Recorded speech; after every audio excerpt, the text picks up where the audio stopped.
जय हिंद बच्चों। आज फिर से एक बार मैं आप लोगों के साथ कुछ विचार साझा करने आया हूँ। कुछ बच्चों ने पिछले क्लास में जब मैं लाइव हुआ था तो कुछ प्रश्न पूछे। सबसे पहले मैं उन प्रश्नों का उत्तर दे दूँ। जो पहली बार जुड़े हैं, पिछले क्लास में इंडियन नेशनल मूवमेंट पार्ट 1 पर मैं लाइव था। आज जो है उसी सिलसिले को आगे कंटिन्यू करना है। 7:30 से टाइमिंग। उससे पहले जो पिछले लेक्चर में जो कुछ प्रश्न पूछे हैं बच्चों ने, उस प्रश्न का मैं पहले उत्तर दे दूं इस आधे घंटे में, और इसके बाद फिर Indian national movement part 2 continue करूंगा। ठीक है बच्चों? तो बच्चों का प्रश्न, एक बच्चे ने पूछा, शिवम नाम के एक बच्चे ने पूछा कि सर, इंडियन नेशनल कांग्रेस का पहले नाम क्या था? तो बच्चों, वेरी गुड क्वेश्चन। कई एग्जाम्स में भी आ भी चुका है ये। Indian national union, Indian national Congress का पहले नाम था इंडियन नेशनल यूनियन। ठीक है बच्चों? और इसी के साथ जुड़ा हुआ सवाल, इंडियन नेशनल यूनियन की भी स्थापना किसने की थी? एओ ह्यूम ने की थी, एलान ऑक्टेन ह्यूम। लेकिन ये 1884 में हुआ था, ये 1884 में हुआ था। ठीक है बच्चों? और जो इंडियन नेशनल कांग्रेस की जो पहली बैठक हुई थी वो हुई थी 28 दिसंबर 1885 को। ठीक है बच्चे? बॉम्बे में गोकुल दास तेजपाल संस्कृत विश्वविद्यालय में। बॉम्बे में हुई थी। कहाँ हुई थी? बॉम्बे में गोकुल दास तेजपाल संस्कृत विश्वविद्यालय में। ठीक है बच्चे? एक दूसरा बच्चा राकेश, उसका सवाल था कि सर, इंडियन नेशनल कांग्रेस का जो पहला एनुअल सेशन बॉम्बे में हुआ वो पहले कहाँ होने वाला था और वहां क्यों नहीं हो सका? तो बच्चे, पहले जो इंडियन नेशनल कांग्रेस का जो पहला एनुअल सेशन था पहले पूना में होने वाला था। पूना भी महाराष्ट्र में ही एक जगह है। पुणे एक बड़ा शहर है भारत का, बॉम्बे के नजदीक ही है। वहां पर होने वाला था, लेकिन वहां प्लेग फैल गया। जैसा कि तुम लोग जानते हो, प्लेग एक बहुत कंटेजियस डिजीज, बहुत फैलता है तेजी से। पहले सैकड़ों लोग, हजारों लोग मर जाते थे कुछ दिनों के भीतर। ठीक है जी? प्लेग फैल गया वहां पुणे में, इसलिए इसका जो है आयोजन बॉम्बे में किया गया। जगह क्या नाम था? गोकुल दास तेजपाल संस्कृत विश्वविद्यालय। ठीक है बच्चे? तीसरा बच्चा मोहम्मद इरफान ने पूछा है कि सर, इंडियन नेशनल कांग्रेस के पहले एनुअल सेशन में क्या सुरेंद्र नाथ बनर्जी ने पार्टिसिपेट किया? नहीं बच्चे, सुरेंद्र नाथ बनर्जी जो है ये पहले एनुअल सेशन में मौजूद नहीं थे। पहले एनुअल सेशन में सुरेंद्र नाथ बनर्जी मौजूद नहीं थे। दूसरे एनुअल सेशन से उन्होंने पार्टिसिपेट किया। ठीक है बच्चे? एक अगले बच्चे का सवाल था कि कांग्रेस के पहले एनुअल सेशन में सर बताएं कितने रिप्रेजेंटेटिव्स ने पार्टिसिपेट किया? तो 72 रिप्रेजेंटेटिव्स, 72 कांग्रेस के 72 प्रतिनिधियों ने, 72 रिप्रेजेंटेटिव्स ने पार्टिसिपेट किया था फर्स्ट एनुअल सेशन। अगले बच्चे इफ्तार का सवाल है कि सर, जब इंडियन नेशनल कांग्रेस की स्थापना हुई तो ब्रिटिश वाइसराय कौन थे? Very good question. कई एग्जाम्स में आ चुका है। तो जिस समय इंडियन नेशनल कांग्रेस का की स्थापना हुई थी, एस्टैब्लिशमेंट हुआ था, उस समय में वाइसराय थे लॉर्ड डफरी। ठीक है? लॉर्ड डफरी। और बहुत से लोगों ने इसलिए कहा भी था कि लॉर्ड डफरिन का जो है कंस्पिरेसी है कांग्रेस का एस्टैब्लिशमेंट। ठीक है जी? और एओ ह्यूम के द्वारा एस्टैब्लिश करवाया। और सेफ्टी, बहुत से हिस्टोरियंस ने इसको सेफ्टी वॉल्व थ्योरी भी चलाया है कि भारतीयों के गुस्से को चैनलाइज करने के लिए इंडियन नेशनल कांग्रेस का एस्टैब्लिशमेंट करवाया गया था। लेकिन बाद की घटनाओं से यह स्पष्ट हो जाता है कि इसमें जो लोग जुड़े हुए थे वो सही मायने में राष्ट्रभक्त थे माने। इसलिए अगर उन लोगों ने सोचा होगा कि इसको सेफ्टी वॉल्व के रूप में इसका इस्तेमाल किया जाए, ये लोगों ने थंडर लाइटनिंग बनने का इरादा जरूर किया होगा। ठीक है बच्चों, इसलिए इस थ्योरी का जस्टिफिकेशन नहीं दिया जा सकता। ठीक है बच्चों, एक अगले बच्चे ने प्रश्न पूछा है कि सर क्या इंडियन नेशनल कांग्रेस वही इंडियन नेशनल कांग्रेस है जो आज का कांग्रेस है? बच्चे, इंडियन नेशनल कांग्रेस तो वही चला आ रहा है, लेकिन वो इंडियन नेशनल कांग्रेस जो है आजादी के लिए था, और एक बार आजादी मिल जाने के बाद चूंकि इंडियन नेशनल कांग्रेस का नाम जुड़ा हुआ था, तो निश्चित रूप से आम जनता की सहानुभूति थी। और अब जो है आजकल के प्रश्नों, आजादी के बाद के प्रश्नों पर चुनाव होता है। ठीक है, तो सही मायने में कांग्रेस को वही कांग्रेस कहना यह हमारे ख्याल से जायज नहीं। लेकिन निश्चित रूप से मोटे तौर पर इंडियन नेशनल कांग्रेस जरूर क्लेम करती है कि उसी विचारधारा को हम आगे बढ़ा रहे हैं। लेकिन आज की जरूरतें अलग हैं और स्वतंत्रता से पहले की जरूरतें बहुत मायने में अलग थी। ठीक है बच्चे, एक बच्चे ने प्रश्न पूछा है कि सर इंडियन नेशनल कांग्रेस में बाल गंगाधर तिलक ज्यादा महत्वपूर्ण थे या गोपाल कृष्ण गोखले? तो बच्चे, जहां काम आवे सुई कहां करे तलवार, हर चीज का अपना इंपॉर्टेंस होता है।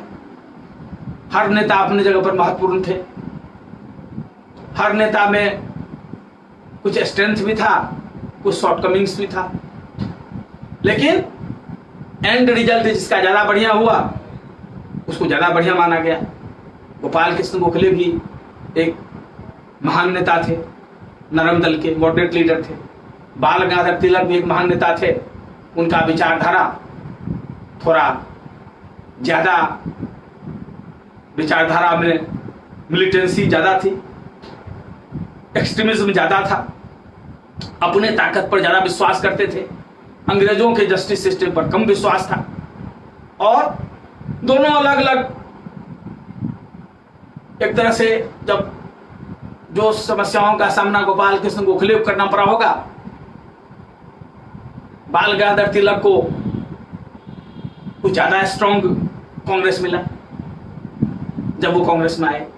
वैसे दोनों लीडर्स इंपॉर्टेंट है, और लोग जो है गोपाल कृष्ण गोखले को महात्मा गांधी का पॉलिटिकल गुरु कहते हैं, जबकि बाल गंगाधर तिलक का भी बहुत बड़ा योगदान रहा है, इसमें कहीं कोई दो राय नहीं है। सब नेताओं की का अपना इंपॉर्टेंस है।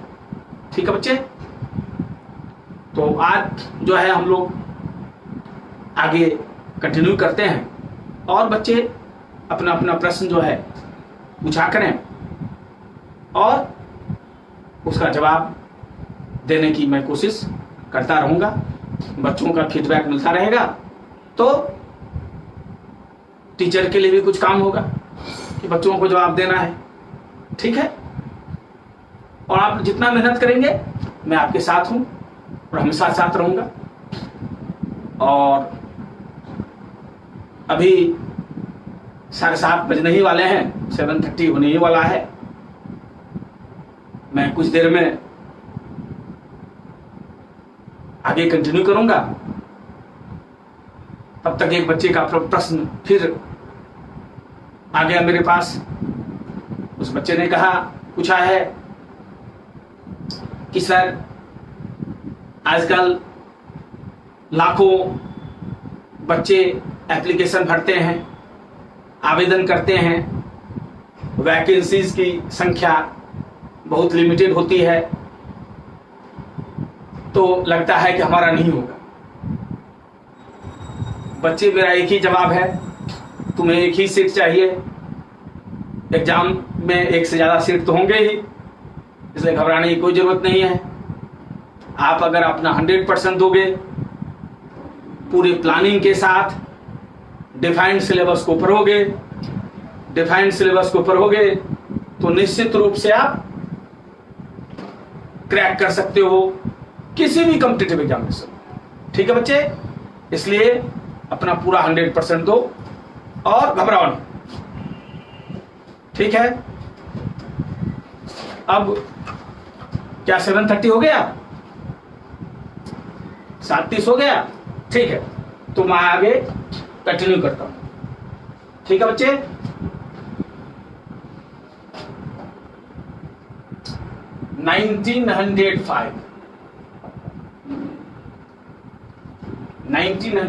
में 1905 में बंगाल का विभाजन कर दिया गया। उसमें ब्रिटिश वायसराय कौन थे? Lord Curzon. लॉर्ड कर्जन, और बहुत रिएक्शनरी वायसराय थे। लॉर्ड कर्जन का प्रत्येक काम देख के ही लगता है कि उनका इरादा था कि इंडियन नेशनल मूवमेंट को कमजोर करना। ठीक है, क्योंकि इंग्लिश एजुकेशन जो है सबसे पहले बंगाल में ही पहुंचा था ढंग से, इसलिए क्योंकि बच्चे जब इंग्लिश एजुकेशन बच्चों को मिला तो बच्चों ने पढ़ा फ्रेंच रिवॉल्यूशन क्या है, रशियन रिवॉल्यूशन क्या है, अमेरिकन रिवॉल्यूशन क्या है। इन सबों से बच्चे क्वेश्चन करने लगे कि इक्वालिटी, लिबर्टी, फ्रेटर्निटी, और जो स्टूडेंट होते हैं सबसे ज्यादा सिस्टम को चेंज करने की प्रवृत्ति उन्हीं होती। तो बंगाल में जब बहुत से स्टूडेंट्स ने शिक्षा प्राप्त कर लिया, तो सरकार के प्रत्येक प्रश्न पर वो ब्रिटिश सरकार के प्रत्येक प्रश्न पर वो क्वेश्चंस कर, मतलब राष्ट्रवाद, नेशनलिज्म बढ़ने लगा। नेशनलिज्म जो है बढ़ने लगा। ठीक है बच्चों, जब राष्ट्रवाद बढ़ने लगा, नेशनलिज्म बढ़ने लगा, तो लॉर्ड कर्जन ने बंगाल को कम्युनल आधार पर तोड़ने का प्रयास किया। उद्देश्य क्या था उसका? कि नेशनलिज्म को कमजोर करना और उसको कम्युनलिज्म उसमें जोड़ देना। और किसी न किसी हद तक अगर भारत के इतिहास को बाद में देखें तो शुरुआत तो इसकी कहीं न कहीं यहीं से हो गई। और दुर्भाग्य से जब भारत स्वतंत्र हुआ तो उसके साथ साथ भारत का डिवीजन भी, ठीक है जी, पाकिस्तान का निर्माण।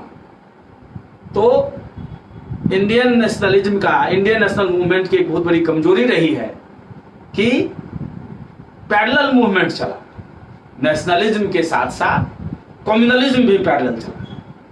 और दुर्भाग्य से हमारे नेता सब कम्युनलिज्म को क्रश नहीं कर सके। कम्युनलिज्म को, सांप्रदायिकता को, जो हमारे नेता सब, लीडर्स सब थे, कम्युनलिज्म को क्रश नहीं कर सके। दुर्भाग्य की बात। शुरुआत यहीं से 1905 में ब्रिटिश वायसराय लॉर्ड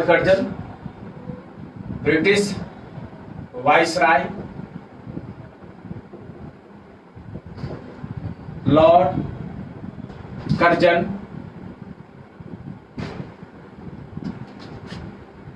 पार्टीशन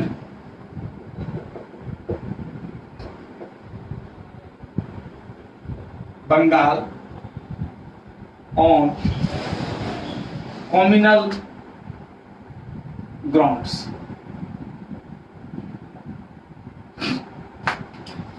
ठीक है जी, सांप्रदायिक आधार पर जो है बंगाल का विभाजन कर दिया लॉर्ड कर्जन ने।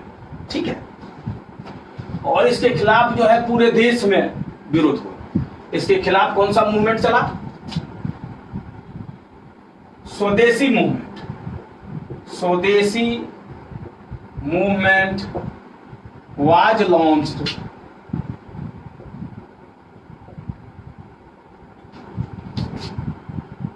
in India, particularly in Bengal,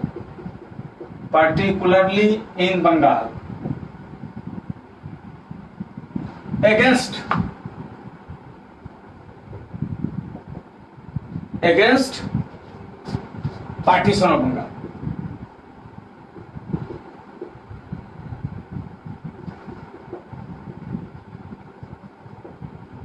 ठीक है बच्चे, तो दो प्रश्न तो हमेशा ध्यान रखिए। बंगाल विभाजन किसके समय में हुआ? लॉर्ड कर्जन के समय में। और दूसरा, बंगाल विभाजन के खिलाफ, पार्टीशन ऑफ बंगाल के खिलाफ कौन सा मूवमेंट चलाया गया? तो स्वदेशी मूवमेंट चलाया गया। स्वदेशी मूवमेंट चलाया गया। ठीक है बच्चे, अब इसके साथ साथ एक चीज और देख ले हम लोग। 1905 में ही कांग्रेस का, जैसा कि मैंने बताया था पिछले क्लास में, कांग्रेस का जो है प्रत्येक वर्ष अधिवेशन होता था, एनुअल सेशन होता था। किसी किसी साल नहीं हो सका, लेकिन नॉर्मली प्रत्येक वर्ष जो है एनुअल सेशन होता था। तो 1905 में कहाँ हुआ? बनारस में। बनारस एनुअल सेशन, बनारस में एनुअल सेशन हुआ। ठीक है बच्चे, बनारस एनुअल सेशन ऑफ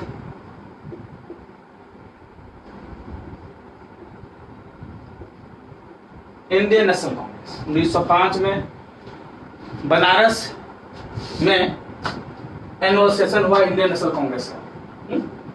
तीन चीज एनुअल सेशन के संबंध में जो इंपॉर्टेंट सेशन है उसको याद रखना चाहिए। कहां हुआ, कब हुआ, और उसके अध्यक्ष कौन थे, प्रेसिडेंट कौन थे। प्रेसिडेंट कोई चेयरमैन ही बोलते हैं, प्रेसिडेंट या चेयरमैन कौन थे उस एनुअल सेशन। तो बनारस एनुअल सेशन जो है इंडियन नेशनल कांग्रेस का, उसके अध्यक्ष कौन थे? which was presided by Gopal Krishna Gokhale. Gopal Krishna Gokhale ने इसकी अध्यक्षता की। गोपाल कृष्ण गोखले ने इसकी अध्यक्षता की। ध्यान रखना बच्चे, इसी एनुअल सेशन में सबसे पहले बार स्वदेशी शब्द का प्रयोग किया गया। स्वदेशी शब्द का प्रयोग जो है सबसे पहले कहां किया गया था? इसी अधिवेशन में किया गया था। ठीक है जी, हैं? द वर्ड स्वदेशी was used first time in this annual session। स्वदेशी शब्द का जो प्रयोग है वो सबसे पहले इसी अधिवेशन में आया था। ठीक है बच्चे, इसी अधिवेशन में सबसे पहली बार आया था। वैसे स्वदेशी शब्द का सबसे पहला प्रयोग स्वामी दयानंद सरस्वती ने किया था। स्वदेशी शब्द का प्रयोग सबसे पहले स्वामी दयानंद सरस्वती ने किया था, लेकिन इसका प्रयोग कांग्रेस के किसी अधिवेशन में सबसे पहले यही हुआ। वैसे स्वदेशी शब्द का प्रयोग किसने सबसे पहले बार किया गया था? स्वामी दयानंद सरस्वती। स्वामी दयानंद सरस्वती का नाम तो आप लोगों ने सुन ही रखा होगा। स्वामी दयानंद सरस्वती कौन थे? आर्य समाज के संस्थापक थे। आर्य समाज के संस्थापक थे। ठीक है बच्चों, और उनका जो कंट्रीब्यूशन है स्वामी दयानंद सरस्वती का बहुत जबरदस्त रहा है देश के जागरण। ठीक है बच्चे, स्वामी दयानंद सरस्वती के कारण ही जो है दयानंद एंग्लो वैदिक इंस्टीट्यूशन सब बन सका। उन्होंने इंग्लिश सिस्टम और वैदिक सिस्टम दोनों को मिलाने की कोशिश की ताकि ट्रेडिशन भी रहे और मॉडर्निटी भी रहे। उन्हीं के समर्थकों ने दयानंद एंग्लो वैदिक का जो स्कूल है, डीएवी का जो स्कूल है आज पूरे देश में, कई स्कूल्स हैं, कॉलेजेज हैं, कई हॉस्पिटल्स हैं, ठीक है, तो ये आर्य समाज के फॉलोअर्स ने ही डीबी को एस्टैब्लिश किया। ठीक है बच्चों, उन्होंने शुद्धि मूवमेंट चलाया, जो सनातन धर्म को छोड़कर दूसरे धर्मों में जो लोग चले गए थे, अगर उनकी इच्छा हो फिर से वापस आने का, तो शुद्धि द्वारा उन्हें फिर से प्रवेश दिलवाया जाता। ठीक है जी, इसके चलते उन पर सांप्रदायिकता का भी आरोप लगा।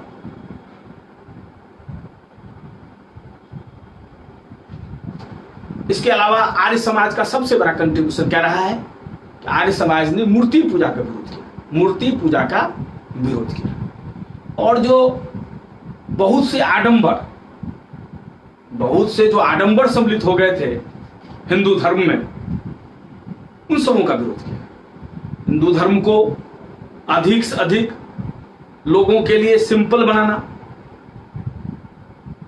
इसका उन्होंने प्रयास किया। ठीक है जी, आज भी आर्य समाज में देखिएगा, एक ही मंदिर में जो है सैकड़ों लड़के लड़कियों की शादी हो जाती है, एकदम साधारण परंपराओं से।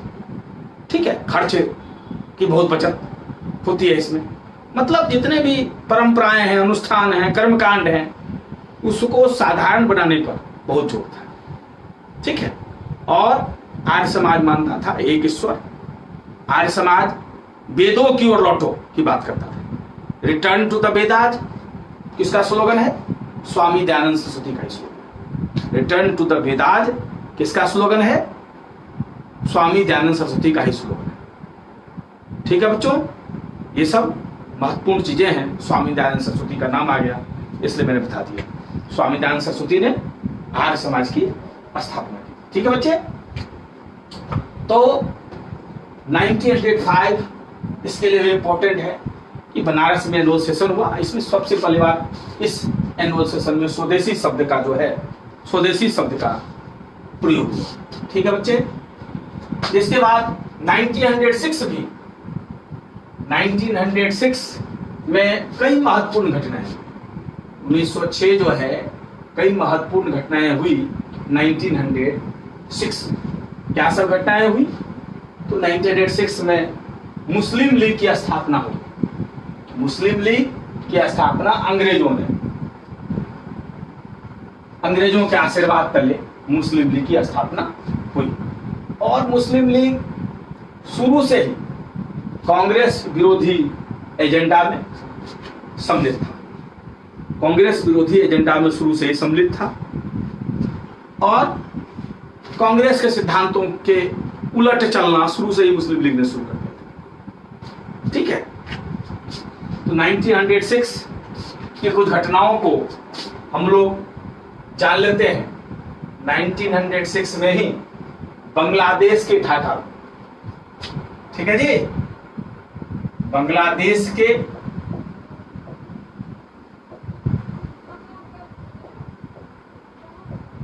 ठीक है बच्चों, ढाका बांग्लादेश में है, बांग्लादेश की राजधानी है ढाका। वहां पर जो है मुस्लिम लीग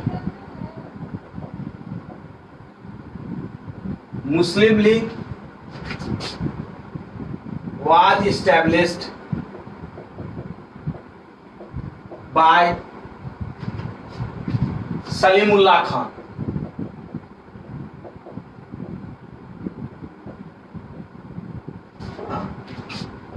आगा खान, सलीमुल्लाह खान, आगा खान, नवाब मोहसिन मुल्क, किसके संरक्षण में? अंग्रेजों के संरक्षण में, under the patronage of British. ठीक है बच्चों, तो 1906 में मुस्लिम लीग की स्थापना हुई बांग्लादेश के ढाका में।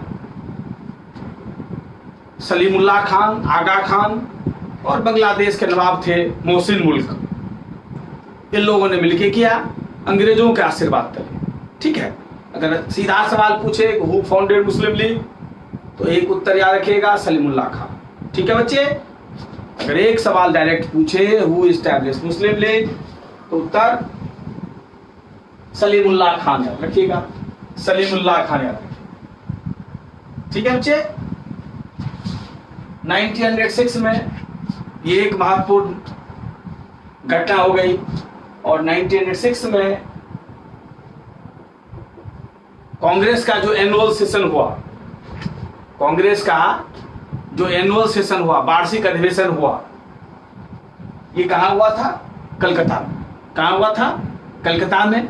और इसके अध्यक्ष कौन थे? दादा भाई नौरोजी। अध्यक्ष कौन थे? दादा भाई नौरोजी। और इसी अधिवेशन में पहली बार स्वराज की बात की, पहली बार स्वराज की बात की। ठीक है बच्चे। पहली बार स्वराज की बात इसी अधिवेशन में की गई। ठीक है। एट कलकत्ता।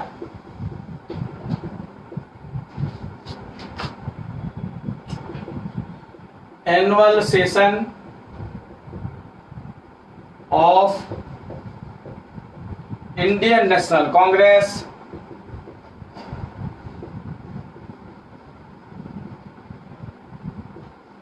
was held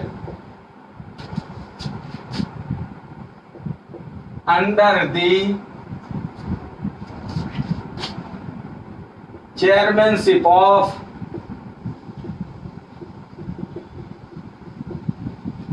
दादा भाई Naoroji.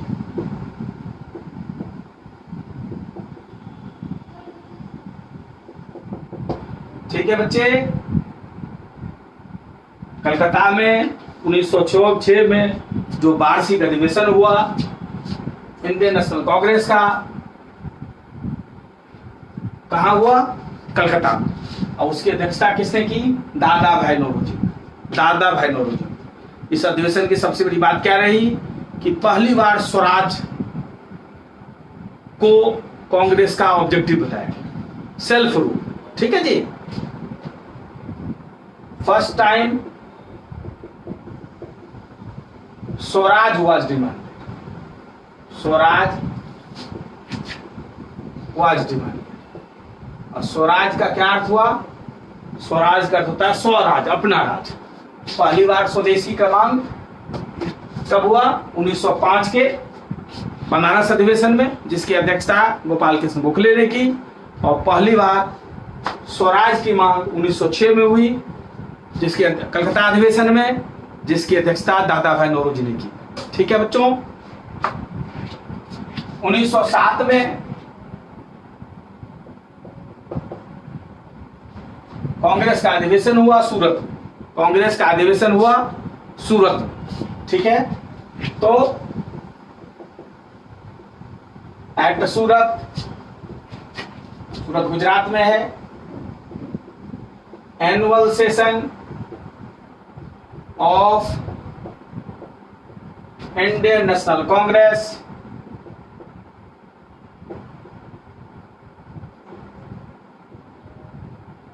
was held, which was presided by, जिसकी अध्यक्षता किसने की?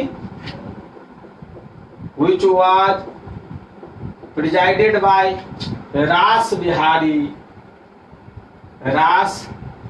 बिहारी घोष। ठीक है बच्चे।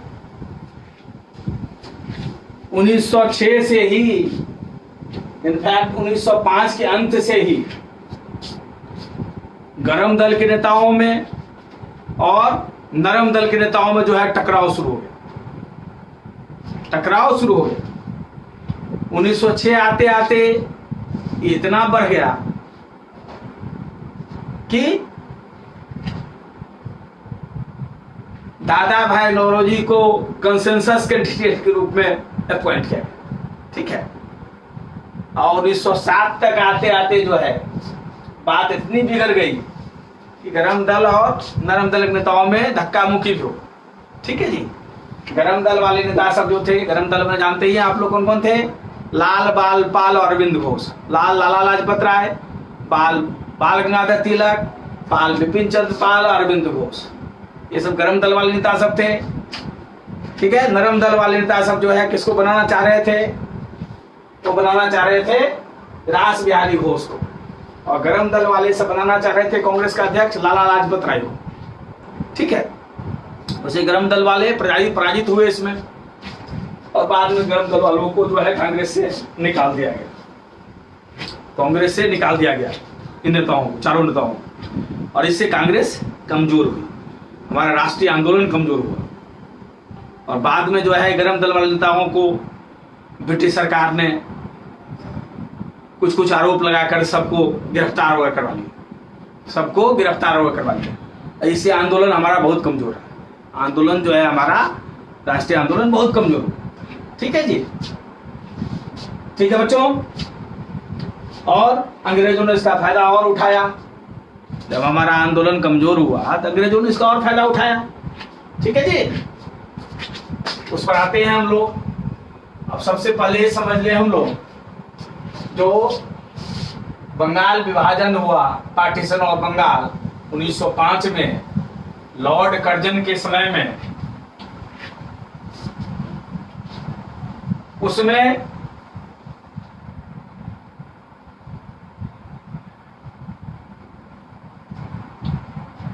ठीक है बच्चों, जो 1905 में बंगाल विभाजन हुआ उसके खिलाफ जो है पूरे देश में जो है स्वदेशी आंदोलन चला, स्वदेशी आंदोलन चला।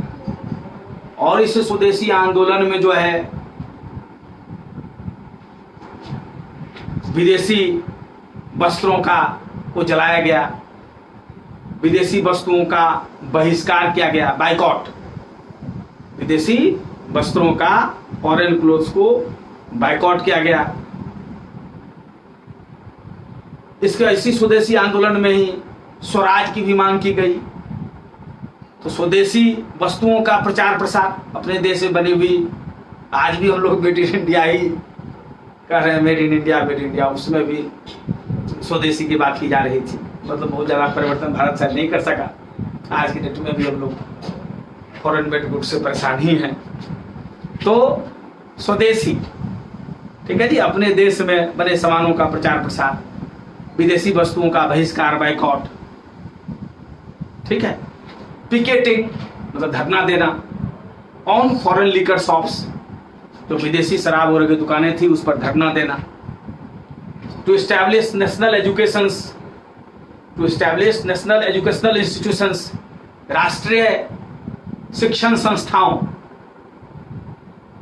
की को स्थापना करना।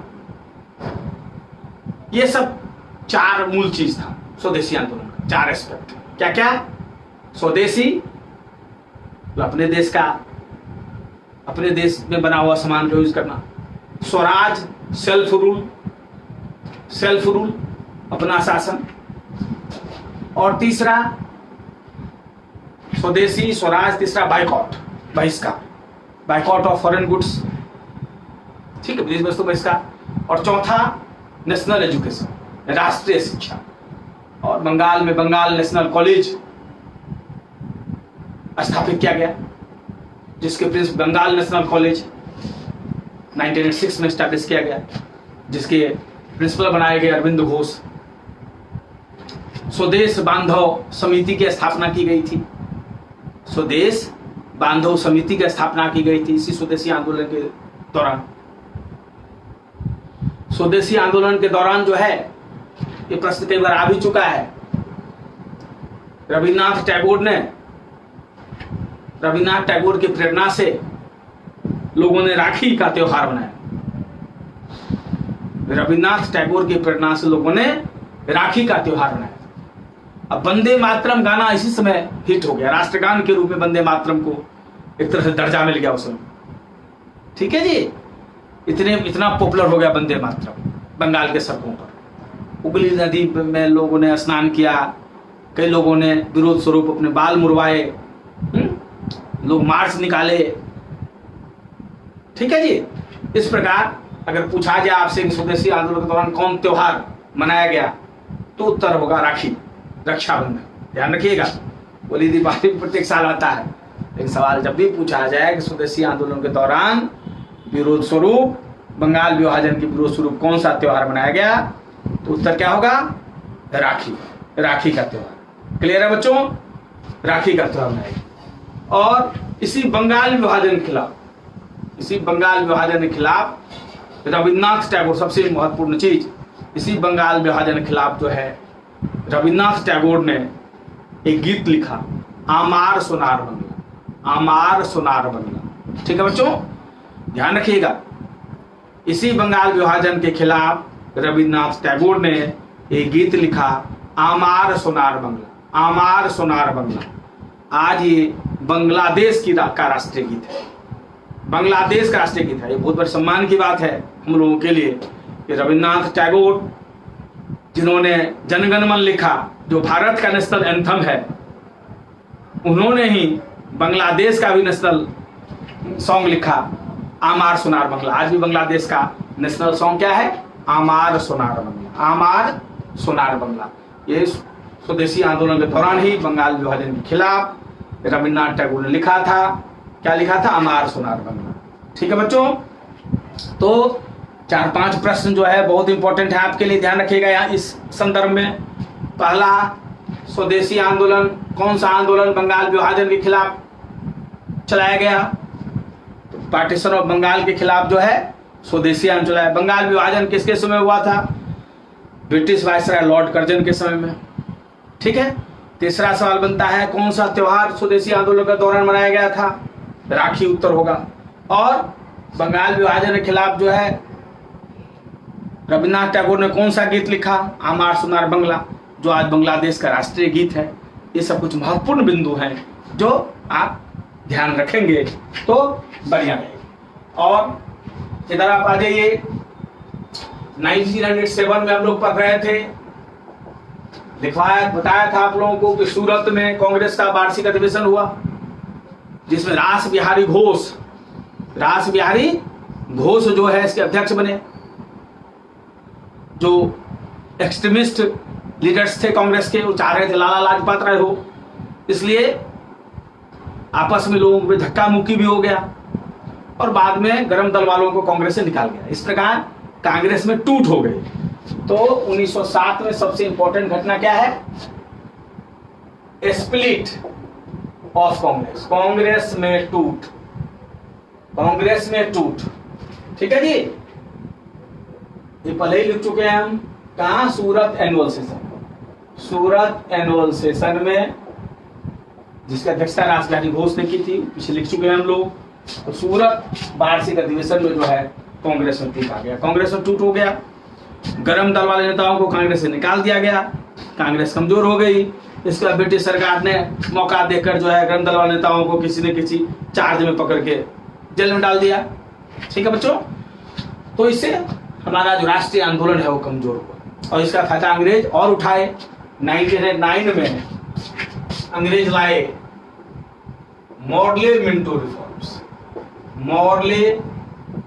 रिफॉर्म्स। ध्यान दीजिए, अंग्रेजों का प्रत्येक जो सुधार है, जो अंग्रेज सुधार कहते हैं, मॉर्ले मिंटो सुधार हुआ हिंदी में, तो उस दिशा में जा रहा था कि भारत का विभाजन होना ही था। भारत एक चीजें उसी दिशा में जा रही थी। ठीक है जी, भारत का 1905 में बंगाल का विभाजन कर दिया सांप्रदायिक आधार पर। 1906 में आशीर्वाद देकर मुस्लिम लीग का स्थापना करा दिया। ठीक है जी, बंगाल विभाजन का उद्देश्य क्या था? कि एक मुस्लिम मेजोरिटी प्रोविंस बना दिया, मुस्लिम मेजोरिटी प्रोविंस बना दिया। जो आज का बांग्लादेश है और असम है, बांग्लादेश और असम को एक तरफ कर दिया और दूसरी तरफ जो है आज का जो पश्चिम बंगाल है, हमारा वेस्ट बंगाल, वो उड़ीसा और बिहार, ये तीनों को एक तरफ कर दिया। ये 2 भाग में बांट दिया। एक भाग किधर हुआ? बांग्लादेश और असम, वो मुस्लिम बहुल था और इधर हिंदू बहुल था। उद्देश्य था लड़ाई करवाना था आपस में, और इसलिए यहीं से शुरू कर दिया। 1905 की पार्टीशन ऑफ बंगाल से ही लॉर्ड कर्जन ने चाल चली। उसी के तहत 1906 में मुस्लिम लीग का स्थापना करवाया। ठीक है, और 1909 में और जो है जो आपस में जो हिंदुओं और मुस्लिमों में जो तनाव थोड़ा थोड़ा आने लगा था, उसको और बढ़ाने की कोशिश किया। 1909 में Morley Minto reforms, Morley Minto सुधार के। इसमें क्या आया? मॉडले मिंटो रिफॉर्म्स में क्या आया? मॉडले मिंटो रिफॉर्म्स में पहली बार सबसे विवादास्पद पहलू था, बहुत चीज आया इसमें, लेकिन हम लोगों ने सबसे इंपॉर्टेंट, सबसे विवादास्पद चीज इसमें क्या था? इसमें कॉम्युनल इलेक्ट्रेट, सांप्रदायिक निर्वाचन की व्यवस्था की गई मुस्लिमों के। ठीक है जी, सबसे विवादास्पद चीज था कॉम्युनल इलेक्टोरेट फॉर मुस्लिम्स। ठीक है जी, मुसलमानों के लिए सांप्रदायिक निर्वाचन, मुसलमानों के लिए सांप्रदायिक निर्वाचन की व्यवस्था की गई। ठीक है जी, और यहीं से देख लो, चीज देख लो, एकदम ले जा रहा है। आज पाकिस्तान बना 14 अगस्त की रात को 1947 में, लेकिन चीजें उसी दिशा में जा रही थी। कॉम्युनल क्या होता है? सांप्रदायिक निर्वाचन, इसको समझ में देखिए कितना विवादास्पद चीज है। इसमें ऐसे निर्वाचन क्षेत्र बना दिए गए जहां सिर्फ मुस्लिम उम्मीदवार ही खड़े होते हैं, सिर्फ मुस्लिम ही वोट देते। अब होता है क्या, आज भी नेता क्या करता है? बिना काम किए हुए जीतने का सबसे अच्छा नेताओं का फॉर्मूला आज भी है कि आप धर्म का मुद्दा उठा दो, जाति का मुद्दा उठा दो, जहां भाषा से आग लगती हो तो भाषा का मुद्दा उठा दो, जहां नौकरी कम हो वहां स्थानीय वर्सेस बाहरी क्षेत्रों के बीच मुद्दा उठा दो। आज भी डेवलपमेंट जो है चला जाता है पीछे। जो बिजली, पानी, स्वास्थ्य, शिक्षा, चिकित्सा, ये सब जो मुद्दे हैं आज भी पीछे चले जाते हैं। अब मेन मुद्दा क्या हो जाता है? धर्म। मेन मुद्दा क्या हो जाता है? जाति। मेन मुद्दा क्या होता है? भाषा। मेन मुद्दा क्या हो जाता है? सीमित नौकरी। नौकरी बढ़ाने की बात नहीं होती, सीमित नौकरी बढ़ा देती होती है। एक अनार 100 बीमार, और फूट डाल इसको नहीं मिलने वाला हमेशा ज्यादा होगा। तो ये आज ही का नहीं है, आज का भी पॉलिटिक्स वही है, अगर उस समय वही होता था। क्या हुआ? ये कॉमन इलेक्टेड क्या चीज है? ऐसे निर्वाचन क्षेत्र बना दिए गए जहां सिर्फ मुसलमान खड़े होते थे और सिर्फ मुसलमान वोट देते थे। अब इसमें होता क्या था? बिना जीते हुए चुनाव, बिना काम किए हुए जीतने का क्या फर्क? जो हिंदू को जितना गाली, जो एंटी मुस्लिम, जो नॉन मुस्लिम्स को जितना गाली दे सके, जीतने का चांस उतना बढ़ जाएगा, उतना वही तैसी समझा जाएगा जो कट्टर समाज है। ठीक है जी, और इस प्रकार जो है ये तनाव, अगल बगल में जो कुछ लोग तो रहते होंगे नॉन मुस्लिम्स, वो फिर दूसरे में करते थे फलाना नेता ऐसे बोल रहा है, फलाना नेता ऐसा बोलता है, तो आपस में तनाव बढ़ता गया। तो ये सब पाकिस्तान का बीज यहीं से सांप्रदायिक निर्वाचन, मतलब मुस्लिम्स ऐसे इलाके बना दिए गए जहां से मुस्लिम ही खड़े होते हैं, मुस्लिम बैठो, लड़ाई हो गई। तो हर इलाका वैसा इलाका नहीं जहाँ कुछ नॉन मुस्लिम्स नहीं होंगे, उनके भी रिश्तेदार दूसरी जगह होंगे, वो वहां कहेगा ऐसे। इससे तनाव बढ़ता है, आपस में घृणा बढ़ती है, वैमनस्यता बढ़ता है, और इसी का फूट डालो और शासन करो। अंग्रेजों का जो पॉलिसी उसी डायरेक्शन में चलता चला गया। ठीक है बच्चों, अब इस स्वदेशी आंदोलन से बहुत, स्वदेशी आंदोलन का प्रभाव पड़ा, दबाव पड़ा अंग्रेजों पर। तो अंग्रेजों ने डिसाइड किया कि बंगाल विभाजन को रद्द किया जाए, बंगाल विभाजन को रद्द किया जाए। लेकिन साथ साथ अंग्रेजों ने जो बंगाल में बढ़ता राष्ट्रवाद था, जो अंग्रेजी जो पढ़ लिख गए थे बच्चे, तो जो वर्ल्ड हिस्ट्री वगैरह पढ़ने लगे थे, विश्व की घटनाओं की जानकारी उन्होंने हर बात पर क्वेश्चन करते थे। तब अंग्रेजों की कोशिश होने लगी कि भारत की राजधानी को जो है कलकत्ता से हटाकर ऐसे क्षेत्र में कर दिया जाए जहां पढ़ाई लिखाई के ढंग से नहीं पहुंचा हो, जहां अशिक्षित लोग ज्यादा हो, और शायद उस समय दिल्ली से बेहतर जगह नहीं, दिल्ली से बेहतर जगह नहीं था, और अंग्रेजों के लिए कंट्रोल करना भी सुविधा होता, क्योंकि दिल्ली एक थोड़ा सा सेंट्रली लोकेटेड जरूर है। लेकिन मुख्य कारण ये था बढ़ते हुए नेशनलिज्म की लहर को, करंट को, इसलिए ऐसे जगह की तलाश जहां शिक्षा ढंग से नहीं पहुंच पाई। ठीक है जी, और दिल्ली इसलिए राजधानी बना। ठीक है, ये अलग बात है कि दिल्ली के इर्द गिर्द में रहने वाले बच्चों को, परिवारों को इसका फायदा मिल गया अनइंटेंशनली। लेकिन अंग्रेजों का इंटेंशन उनके प्रति बढ़िया करना नहीं था, वो तो बाई चांस हो गया उनका भला दिल्ली के अगल बगल वाले लोगों को। ठीक है जी, आज की डेट में अगर देखें है तो कॉम्युनल इलेक्टेड फॉर मुस्लिम्स जो है 1909 में आया सांप्रदायिक निर्वाचन, जो बहुत विवादास्पद पहलू था। अब बच्चों 1911 में एक तो दिल्ली दरबार लगा, निश्चित रूप से दिल्ली दरबार है,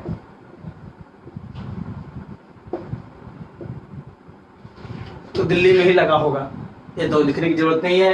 1911 में दिल्ली दरबार लगा। ठीक है जी, दिल्ली दरबार में कौन कौन पार्टिसिपेट किए? तो दिल्ली दरबार में पार्टिसिपेट किए ब्रिटिश किंग जॉर्ज फाइव। ठीक है जी, ब्रिटिश किंग जॉर्ज फाइव और क्वीन मेरी ये इन लोगों ने पार्टिसिपेट किया दिल्ली दरबार। ठीक है बच्चों, और इस समय में वाइसराय कौन था ये भी ध्यान रखिए। इस समय वाइसराय कौन था? इस समय वाइसराय था लॉर्ड हार्डिंग। इस समय बच्चे वाइसराय कौन था? Lord Hardinge. ठीक है, क्या सब सीखे? 1911 में दिल्ली दरबार लगा, उसमें ब्रिटिश उसमें भाग लिए। कौन भाग लिए? ब्रिटिश राजा जॉर्ज 5 और क्वीन मेरी। उसमें वाइसराय कौन थे? Lord Hardinge. ठीक है, और इसी 1911 में अनाउंसमेंट किया गया, घोषणा किया गया कि जो पार्टीशन ऑफ बंगाल है उसको कैंसिल किया जाता है और देश की राजधानी बदली जाती है दिल्ली से कलकत्ता। लेकिन इसका इफेक्ट अप्रैल 1912 में है, लेकिन घोषणा 1911 में ही हो गई थी, ध्यान रखिएगा। ठीक है जी, ठीक है। इन दिस दरबार ठीक है बच्चों, partition of Bengal was cancelled, Bengal विभाजन को रद्द किया गया। ठीक है बच्चों, and capital of India was transferred from Calcutta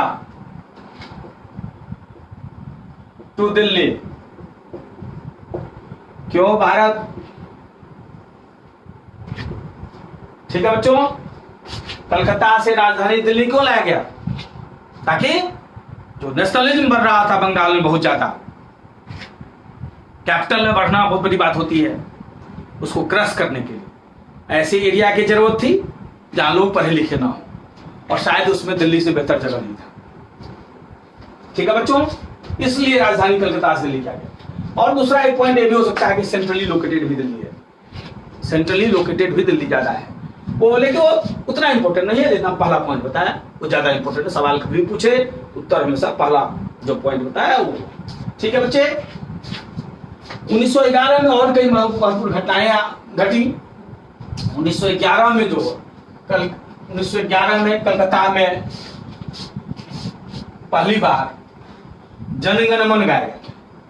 ठीक है बच्चों, 1911 में कलकत्ता में पहली बार, कलकत्ता में कांग्रेस का जो एनुअल सेशन हुआ था उसमें पहली बार जनगण मन गाया गया। ठीक है बच्चे, अगर पूछा जाए आपसे कांग्रेस के किस एनुअल सेशन में पहली बार जनगण मन गाया गया, उत्तर अपना क्या होगा? 1911 का एनुअल सेशन। तो 1911 में एक और महत्वपूर्ण घटना हुई in Calcutta annual session of Indian national Congress first time, पहली बार जनगण मन वाज संघ, जनगण मन को पहली बार गाया गया। ठीक है बच्चे, कलकत्ता एनुअल सेशन। ये भी एक महत्वपूर्ण घटना हुई 1911 में, ठीक है। और जनगण मन के बारे में बहुत सी इंफॉर्मेशन जो है पिछले क्लास में हमने दिया भी था कि जनगण मन को आइडियली 52 सेकंड में गाया जाना चाहिए। जनगण मन का जो है इंग्लिश में ट्रांसलेशन भी खुद रविन्द्रनाथ टैगोर ने खुद किया था। अपना ट्रांसलेशन जो बंगाली में लिखा था उसको इंग्लिश में जो ट्रांसलेट किया वो खुद किया उन्होंने, ठीक है। और तो हिंदी इंग्लिश सारा उनका खुद का ही लिखा हुआ है, रविन्द्रनाथ टैगोर का ही लिखा हुआ है, ठीक है बच्चे, ये ध्यान रखिएगा। और इसके साथ साथ जो है वंदे मातरम को भी जो इंग्लिश ट्रांसलेशन, वंदे मातरम को लिखा किसने था? बंकिम चंद्र चटर्जी ने अपने पुस्तक आनंद मठ में। लेकिन वंदे मातरम को भी इंग्लिश में ट्रांसलेट रविन्द्रनाथ टैगोर ने किया था, रविन्द्रनाथ टैगोर ने ही किया था, ठीक है। 1911, ठीक है बच्चे, ये सब महत्वपूर्ण घटनाएं हुई। अब आ जाइए आप 1914 से 1918 के बीच, 1914 से 1918 के बीच, 1914 से 1918 के बीच, इसमें विश्व जो है दो खेमे में बट गई थी। क्यों? यूरोप के जो नए नए राज्य जो इंडस्ट्रियलाइज्ड हो रहे थे, डेवलप हो रहे थे, अब उनके बीच में नए नए कॉलोनीज पर, नए नए एशिया और अफ्रीका में कॉलोनीज पर कब्जा करने की होड़ लग गई, ठीक है जी। और एग्रेसिव नेशनलिज्म का डेवलपमेंट हो गया उन लोगों में, आक्रामक राष्ट्रवाद, ठीक है। एग्रेसिव नेशनलिज्म क्या होता है? दूसरे के कॉस्ट पर एक्सपेंशन, दूसरे राज्यों के कॉस्ट पर अपना एक्सपेंशन करना, दूसरे राज्यों के कॉस्ट पर अपना विस्तार करना, इसको बोलते हैं आक्रामक राष्ट्रवाद, एग्रेसिव नेशनलिज्म। तो फर्स्ट वर्ल्ड वॉर जो हुआ 1914 से 1918 के बीच में, उसका सबसे बड़ा कारण क्या था बच्चे? एग्रेसिव नेशनलिज्म, आक्रामक राष्ट्रवाद, आक्रामक राष्ट्रवाद। और फर्स्ट वर्ल्ड वॉर केवल तात्कालिक घटनाओं के कारण नहीं हुआ। फर्स्ट वर्ल्ड वॉर के कारण अगर ढूंढोगे तो यूरोपियन हिस्ट्री में बहुत भीतर तक आपको जाना पड़ेगा। जो यूरोपियन हिस्ट्री में जो डिक्लाइन ऑफ फ्यूडलिज्म हुआ, सामंतवाद का पतन, सामंतवाद एक प्रकार का भारत से जमींदारी सिस्टम से अलग था, लेकिन जमींदारी का स्ट्रिक्ट रूप आप समझने के लिए तो फ्यूडलिज्म था, ठीक है, इसलिए भी बहुत जबरदस्त था वहां। तो फ्यूडलिज्म जो था उसका धीरे धीरे डिक्लाइन हुआ यूरोपियन कंट्रीज में, और डिक्लाइन ऑफ फ्यूडलिज्म से ही बिगिनिंग ऑफ कैपिटलिज्म हुआ, पूंजीवाद की शुरुआत हुई, पूंजीवाद की शुरुआत हुई। इसके साथ साथ जो है ज्योग्राफिकल डिस्कवरी हुआ, लोग नए नए क्षेत्रों का यूरोपियन देशों ने पता लगाया, ठीक है जी। इसको और ताकत मिली रिनाइसेंस से, पुनर्जागरण से। पुनर्जागरण ने नए लोगों को नया सोच दिया, यूरोप के देशों को नया सोच दिया। और इस रिनाइसेंस की शुरुआत जो है इटली से हुई। रिनाइसेंस की शुरुआत, पुनर्जागरण की शुरुआत कहां से हुई है? इटली से हुई। तो नया सोच दिया लोगों को, ठीक है जी। लोगों को प्रश्न पूछना बहुत से लोगों को अच्छा लगने लगा, सवाल उठाना अच्छा लगने लगा, ठीक है जी। जब आप चीजों पर सवाल करेंगे, प्रश्न करेंगे, तभी ज्ञान की वृद्धि हो। तो क्यूरियोसिटी, उत्सुकता लोगों की बढ़ गई, नया चीज के प्रति लोगों का ज्यादा, हर चीज को चैलेंज करने की प्रवृत्ति होने लगी। तो नया स्पिरिट दे दिया, जिसका रिफ्लेक्शन हुआ हर चीज में, आर्ट में, आर्किटेक्चर में, लिटरेचर में, सारे चीजों में रिफ्लेक्शन हुआ। यूरोपियन कंट्री जो सही नहीं आगे चला गया, हम जब पीछे जा रहे थे तो बहुत आगे जा रहे थे, आज सोच उनके आगे जा रही थी। हम मिडिवल हिस्ट्री में जी रहे थे और वो बहुत आगे की सोच, तो नए नए जगहों का नया सोच हो गया, नया सोच, हर नया देने, नयापन की बात हो गई। इससे जो है हिस्ट्री में, कल्चर में, आर्ट में, आर्किटेक्चर में, साइंटिफिक डेवलपमेंट्स में, इनोवेशंस में, सब चीज में विकास हो लोग। और उसको और आगे स्टेज ले गया रिफॉर्मेशन, धर्म सुधार। जो धर्म में जो प्रॉब्लम्स थी, धर्म में जो गड़बड़ियां थी, उसको लोगों ने चैलेंज करना शुरू किया, क्वेश्चन करना शुरू किया, प्रोटेस्ट करना उसके खिलाफ शुरू किया। साइंटिफिक रीजनिंग लोगों में आई, और इस्टेब्लिश्ड जो धर्म पर बोलने वाले थे उनका सत्ता कमजोर हुआ। तो धर्म पर बोलने वाले थे उनका सत्ता कमजोर हुआ और साइंटिफिक रीजनिंग का डेवलपमेंट हुआ। साइंस के आधार पर हर चीज को जांचा जाने लगा, परखा जाने लगा और इसी से इन्वेंशन, इसी से नया नया इनोवेशन का डेवलपमेंट। ठीक है जी। धर्म का इससे क्या हुआ, जहां धर्म का सत्ता कमजोर हुआ तो चर्च की स्थिति कमजोर हो गई। यूरोपियन कंट्रीज में चर्च में सुधार हुआ, यूरोपियन कंट्रीज। तो इससे नेशन स्टेट्स का डेवलपमेंट हुआ, इमरजेंस ऑफ नेशन स्टेट्स, नए नए नेशन स्टेट्स का डेवलपमेंट हुआ। क्यों? इंडस्ट्रियलाइजेशन भी होने लगा। इसके बाद जो है इंडस्ट्रियलाइजेशन होने लगा, औद्योगिकरण होने लगा। औद्योगिकरण क्यों होने लगा? तो कच्चा नए नए कॉलोनी सब पर जो लोगों ने कब्जा किया तो कच्चा माल, रॉ मटेरियल सब यहां से ले जाने लगा है, सस्ता मजदूर यहां से ले जाने लगा एशिया और अफ्रीका के देशों से, और अपने यहाँ जो है उससे जबरदस्ती मजदूरी करवाया और दूसरे का एक्सप्लॉयटेशन करना और अपने देश का बढ़िया सोचना। ये एग्रेसिव नेशनलिज्म, दूसरे का नुकसान पहुंचा के अपना विकास करना, ये एग्रेसिव नेशनलिज्म डेवलप करने लगा।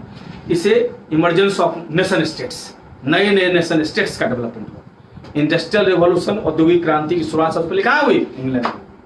इसलिए इंग्लैंड सबसे बड़ा ताकतवर देश हो गया क्योंकि औद्योगिक क्रांति की शुरुआत वहीं से हुई और इंडस्ट्रियल रेवोल्यूशन की शुरुआत औद्योगिक क्रांति की। इसलिए इंग्लैंड जो है जब मशीनरी में, टेक्नोलॉजी में, साइंस में बाकी यूरोपियन देशों से आगे हो गया, इसलिए इंग्लैंड जो है विश्व का सबसे बड़ा ताकतवर देश हो गया। ठीक है बच्चों। और ऐसे ही इटली भी डेवलप करने लगा। एशिया में जापान ही केवल उन लोगों को, जापान में थोड़ा बहुत डेवलपमेंट हुआ, उन लोगों से सीख के, उन लोगों का अनुकरण करके उन लोगों को क्रॉस करने की कोशिश किया।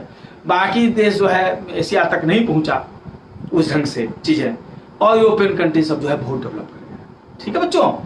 और इसी का परिणाम हुआ फर्स्ट वर्ल्ड वॉर, जब आपस में लोगों को खींचता होने लगा, एक दूसरे कॉस्ट पर आपस में एक्सपेंशन होने लगा, नए नए कॉलोनीज को कब्जा करने के लिए आपस में भिड़ने लगे वो लोग, अस्त्र शस्त्र सब जमा करने लगे हैं, खतरनाक अस्त्र सब, गुटबंदी करने लगे, ट्रीटी करने लगे, एक दूसरे से संधि करने लगे दूसरे के खिलाफ, और इसी का परिणाम हुआ फर्स्ट वर्ल्ड वॉर। ठीक है बच्चों। तो हम लोग कारण सब समझ गए, विश्लेषण कर दिया वर्ल्ड हिस्ट्री का, पूरा वर्ल्ड हिस्ट्री आपको बता दिया 10 मिनट के अंदर में। ध्यान रखिएगा। ठीक है बच्चों। तो इसमें जो है 1914 से 1930 के बीच में दो ग्रुप बन गया। उस ग्रुप में कौन सा था? एक ग्रुप में था इंग्लैंड, फ्रांस, रशिया, और दूसरे ग्रुप में था ऑस्ट्रिया हंगरी, टर्की और सबसे ताकतवर देश जर्मनी। ठीक है बच्चों। ये सब एक पार्टी में, इंग्लैंड, फ्रांस, रशिया, इटली भी था, जापान भी इसी साइड था। ठीक है। ये सब एक पार्टी में था। एक पार्टी निश्चित रूप से ताकतवर पार्टी इंग्लैंड तो बहुत ताकतवर था, सुने ना, ये भाग भर गया। जर्मनी भी बहुत ताकतवर था, तब तो दोहा लेने की कोशिश किया लेकिन लोग बहुत मिल गए। नतीजा क्या हुआ? इस ग्रुप की हार, ये जीता, ये ग्रुप जीता कौन, और ये ग्रुप हारा, डिफीटेड। ठीक है बच्चों। ये लोग जीते, लोग हारे। निश्चित रूप से जब युद्ध रुकता है, जैसे इसमें भी ट्रीटी ऑफ वर्साई हुआ, ट्रीटी ऑफ वर्साई से युद्ध रुकने के बाद तो हारने वाला पक्ष पर जो है हमेशा थोपा जाता है चीजें। ठीक है। सो ये लोगों पर भी थोपा गया। और इसमें जो है उसमें एक और नई बात थी कि टर्की जो था, विश्व टर्की का जो सुल्तान होता था, राजा जो होता था टर्की का सुल्तान, उसको विश्व में मुसलमानों का धार्मिक गुरु माना जाता था। टर्की का सुल्तान जो होता था उसको विश्व में मुसलमानों का धार्मिक गुरु माना जाता था, धार्मिक गुरु माना जाता था। ठीक है बच्चों। तो जब इस हार के बाद जो 1919 में जो ट्रीटी हुई, treaty of Versailles, treaty of Sevres, ठीक है जी। इस समय टर्की चूंकि हारा था, और इधर एक बात और थी, टर्की के सुल्तान जो है पूरे विश्व में मुसलमानों का धार्मिक गुरु, रिलीजियस गुरु, जिसको खलीफा बोलते हैं, खलीफा माना जाता था। तो पूरे विश्व में इसकी प्रतिक्रिया हुई। पूरे विश्व में टर्की की जमीन वापस करने के लिए उन्हें फिर से टर्की के सुल्तान को अधिकार देने की मांग पूरे विश्व में हुई, जिसको खिलाफत आंदोलन कहा गया। और भारत में भी खिलाफत आंदोलन चला है, भारत में भी खिलाफत आंदोलन चला। ठीक है जी। किसने चलाया? वो हम लोग, भारत में किसने चलाया? मोहम्मद अली और शौकत अली नाम के दो भाइयों, मोहम्मद अली और शौकत अली नाम के दो भाइयों। बाद में खिलाफत आंदोलन हमारे महात्मा गांधी ने चलाया था। पहला नॉन कोऑपरेशन मूवमेंट, असहयोग आंदोलन, सितंबर, ठीक है बच्चों, तो सितंबर में 1920 में जो नॉन कोऑपरेशन मूवमेंट गांधी ने चलाया था, उसी बाद में जाके खिलाफत आंदोलन भी मिल गया। ठीक है। जो गांधी जी ने उसको सपोर्ट किया, तो गांधी जी चाहते थे नेशनल क्वेश्चंस पर मुसलमानों को अधिक से अधिक जोड़ा जाए। ठीक है, हिंदू मुसलमान में और अधिक ट्रस्ट बनाया जाए। इसलिए खिलाफत मूवमेंट जो डिमांड थी लोगों की, टर्की के सुल्तान को रिस्टोर करने के लिए उनके राइट्स को, खिलाफत आंदोलन जो भारत चलाया मोहम्मद अली शौकत अली ने, गांधी जी उसके साथ गए, और बाद में खिलाफत मूवमेंट जो है नॉन कोऑपरेशन मूवमेंट में हमारा मिल गया। ठीक है बच्चों, ये मैंने यहीं पे बता दिया। अब आते हैं हम लोग, ठीक है, अब हम लोग आते हैं नेक्स्ट डेवलपमेंट, युद्ध के दौरान। अब महात्मा गांधी का पीरियड हम लोग पढ़ेंगे बच्चों। महात्मा गांधी का पीरियड, जिसका सबसे बड़ा कंट्रीब्यूशन था, इनका सबसे बड़ा कंट्रीब्यूशन था महात्मा गांधी। और महात्मा गांधी जैसे कंट्रीब्यूशन तो सबका था, लेकिन महात्मा गांधी के नेतृत्व में ही हम लोगों ने स्वतंत्रता प्राप्त की। और अगर ताली बजती है किसी के लिए, तो गाली भी उसी को मिलती है और ताली भी उसी को मिलती है, नेता को ही। तो यहाँ तो स्वतंत्रता कायम कराने में सक्षम हुए, इसलिए इन्हें हम लोग बहुत सम्मान से देखते हैं। और बड़े बड़े नेताओं ने इनको अलग अलग नाम से महात्मा गांधी को पुकारा। ठीक है जी। महात्मा गांधी को सबसे पहले महात्मा किसने कहा? बहुत इंपॉर्टेंट सवाल है। महात्मा गांधी को महात्मा सबसे पहले किसने कहा? तो महात्मा गांधी को सबसे पहले महात्मा रविन्द्रनाथ टैगोर ने कहा, रविन्द्रनाथ टैगोर ने कहा। ठीक है बच्चों। और रविन्द्रनाथ टैगोर को महात्मा गांधी ने सबसे पहले गुरुदेव कहा। क्लियर हो गया? तो अगर पूछा जाए आपसे कि महात्मा की उपाधि गांधी जी को किसने दी, तो उत्तर हो जाएगा रविन्द्रनाथ टैगोर। और रविन्द्रनाथ टैगोर को गुरुदेव किसने कहा, तो उत्तर हो जाएगा महात्मा गांधी। और महात्मा गांधी को राष्ट्रपिता, महात्मा गांधी को राष्ट्रपिता, फादर ऑफ द नेशन, सबसे पहले राष्ट्रपिता या फादर ऑफ द नेशन किसने कहा? राष्ट्रपिता या father of the nation Subhash Chandra Bose ने। सुभाष चंद्र बोस ने बर्लिन रेडियो पर, ठीक है जी, महात्मा गांधी को सबसे पहले संबोधित किया था। ठीक है। और उन्हें फादर ऑफ द नेशन कहा था। ठीक है, सुभाष चंद्र बोस ने। ये दोनों चीज ध्यान रखिए। अब आ जाइए महात्मा गांधी। महात्मा गांधी के बारे में थोड़ी बहुत जानकारी। बहुत महत्वपूर्ण नेता थे, हम लोगों को चाहिए। तो महात्मा गांधी का जन्म हुआ था 2 अक्टूबर 1869 को। कहा हुआ बच्चों? पोरबंदर गांव है, पोरबंदर गांव है, गुजरात। ठीक है। तो गुजरात में, पोरबंदर गुजरात में है, वहीं पर 2 अक्टूबर 1869 को गांधी का जन्म हुआ। ठीक है बच्चों। बचपन में इनका नाम था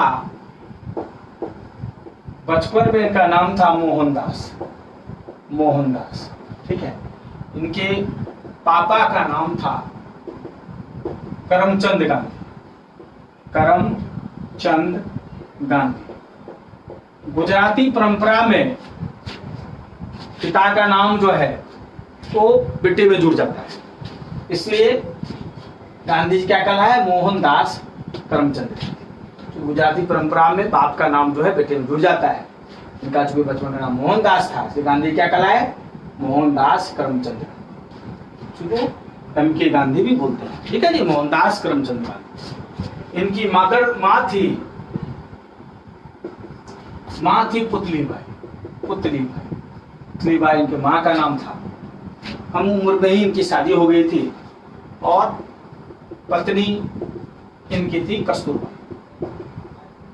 पत्नी क्या थी? पत्नी का नाम था कस्तूरबा। ये लॉ पढ़ने के लिए इंग्लैंड गए, वहां से लॉ पढ़ के बैरिस्ट्री की डिग्री लेके लॉ पढ़ के इंग्लैंड से भारत गए और फिर वहां पर कुछ गुजराती मर्चेंट्स थे, कुछ गुजराती व्यापारी थे जिनका कारोबार था साउथ अफ्रीका, ठीक है जी। और साउथ अफ्रीका उन दिनों नस्लवाद से गुजरा। अंग्रेजों ने साउथ अफ्रीका में गोरे और कालों के बीच में बहुत ज्यादा, वहां पर साउथ अफ्रीका में स्थिति बहुत गंभीर थी। अपार्थेड होता है रंग भेद। अपार्थेड क्या होता है बच्चों? रंग भेद। और रेशियल डिस्क्रिमिनेशन, नस्लीय भेद, रेशियल डिस्क्रिमिनेशन, नस्लीय भेद। साउथ अफ्रीका जो है बहुत ज्यादा पीड़ित था। गोरे जो थे काले का बहुत शोषण किया करते थे, एक्सप्लॉइट किया करते थे। बहुत तरह की बंदिशें थी वहां साउथ अफ्रीका में। तो गुजराती मर्चेंट्स ने गांधी जी को बुलाया, ठीक है, कि आप जो है साउथ अफ्रीका में हमारा केस लड़िए। साउथ अफ्रीका में जो है, चूंकि वकालत पर क्या आ गए थे, साउथ अफ्रीका में जो है हम लोगों का केस लड़िए, हम लोग का बहुत एक्सप्लॉइटेशन होता है। इसके बाद महात्मा गांधी जो है साउथ अफ्रीका गए, महात्मा गांधी साउथ अफ्रीका गए, ठीक है बच्चों। अब साउथ अफ्रीका में क्या सब किया लोगों ने, महात्मा गांधी ने, ये देख ले हम लोग। महात्मा गांधी खुद भी साउथ अफ्रीका में इन्हें जो एक्सपीरियंस हुआ वो बहुत पीड़ादायक है, बहुत कष्टदायक है। जो महात्मा गांधी के खुद का जो एक्सपीरियंस हुआ है साउथ अफ्रीका में, बहुत कष्टदायक है, ठीक है। जो एकदम चिलचिलाती ठंड वाली रात में एक ट्रेन में फर्स्ट क्लास का टिकट था उनके पास, और फिर भी सामान से तो उठा के फेंक दिया गया कि काला होके जो है फर्स्ट क्लास में कैसे बैठ गया, ठीक है जी। तो साउथ अफ्रीका में बहुत बुरा हाल था। तो गांधी जी को भी रात भर बेचारे इतना भी हिम्मत नहीं जुटा सके कि वेटिंग रूम में जाएं, क्योंकि उनको लगा कि वेटिंग रूम में जाएंगे और परेशान करेगा इनको, ठीक है, अंधेरी रात, ठीक है। तो गांधी जी को ये सब भी एक्सपीरियंस करना पड़ा साउथ अफ्रीका में। साउथ अफ्रीका में क्या सब काम किया इन्होंने। अब गांधी जी कहाँ है? साउथ अफ्रीका में है। साउथ अफ्रीका में इन्होंने क्या सब किया? इन्होंने एक आश्रम बनाया, एक आश्रम बनाया। साउथ अफ्रीका में इन्होंने एक आश्रम बनाया। इस आश्रम को फिनिक्स फार्म भी बोलते हैं।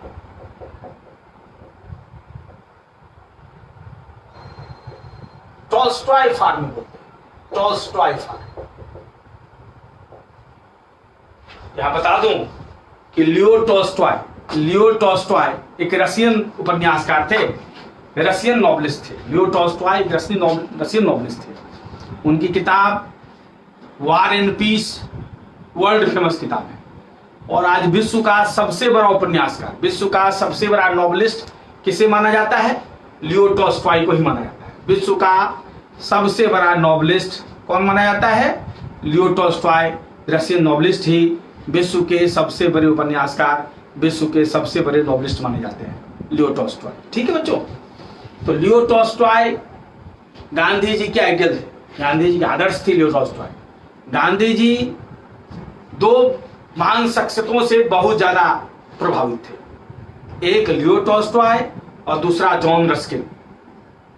एक लियो टॉल्स्टॉय, दूसरा जॉन रस्किन। और गांधी जी के विचारधारा में इन दोनों शख्सियतों का बहुत इंपॉर्टेंस है, लियो टॉल्स्टॉय और दूसरा जॉन रस्किन। जॉन रस्किन का concept unto the last, John Ruskin की जो पुस्तक है, ध्यान रखिएगा, अनटू द लास्ट।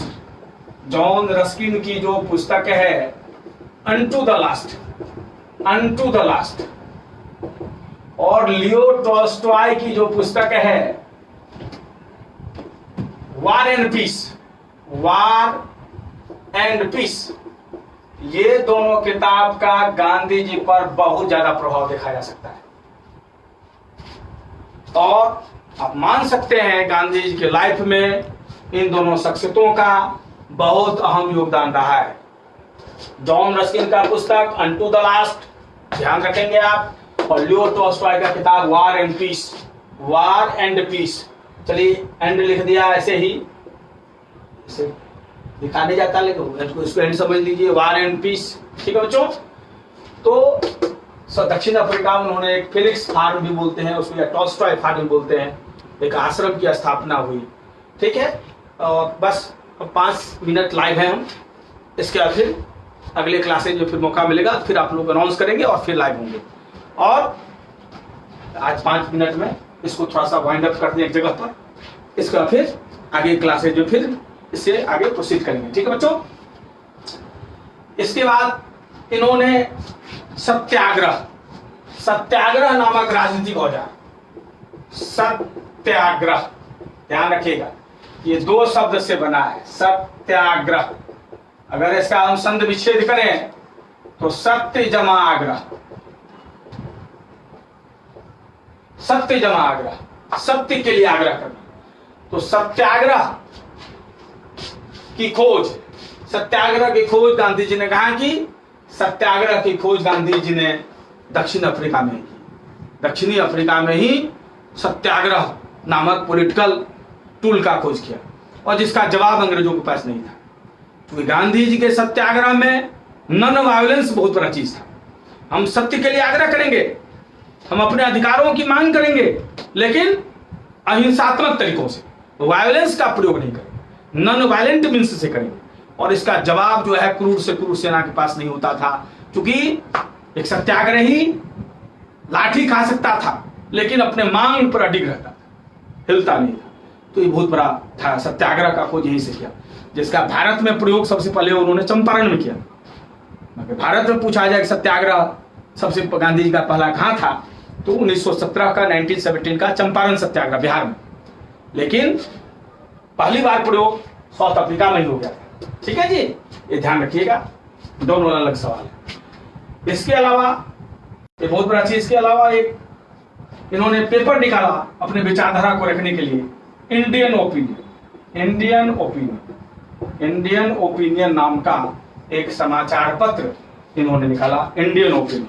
ये न्यूज़पेपर है, ये ध्यान रखिएगा बच्चों, ये न्यूज़पेपर इंडियन ओपिनियन। ठीक है, और लास्ट आज का पॉइंट कि 1915 में गांधी जी रिटर्न कर गए, गांधी जी रिटर्न हो गए India, return back to India, Bharat. और इनके प्रयास से साउथ अफ्रीका में भारतीयों की स्थिति जरूर सुधरी, एक एक्ट भी पास हुआ जिससे बहुत सी रियायतें मिल पाई। तो गांधी जी साउथ अफ्रीका से भारत आए, भारत कब पहुंचे? 1915 में पहुंचे। और इससे आगे हम अगली क्लास में डिस्कस करेंगे। जय हिंद बच्चों, जय हिंद।